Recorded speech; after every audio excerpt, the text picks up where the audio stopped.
পুরুষের কষ্টটা কেউ দেখে না, সবাই দেখে তার পকেটটা ভারী কিনা। হুম একটা দারুণ লেখা পড়বো আজকে। পুরুষ মানুষের পকেটে টাকা না থাকলে তার হাসিটাও মূল্যহীন হয়ে যায়। যে মানুষটা সবার প্রয়োজন মেটাতে দৌড়ায়, একদিন যখন তার নিজের হাতটাই খালি থাকে, তখন অনেক পরিচিত মানুষও অপরিচিত হয়ে যায়। বাস্তবতা বড়ই নির্মম।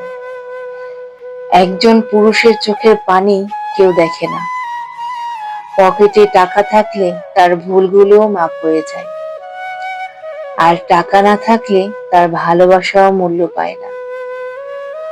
তবুও পুরুষ মানুষ চুপ হয়ে থাকে, কারণ সে জানে তার কান্নার চেয়েও পরিবারের হাসিটাই বেশি জরুরি।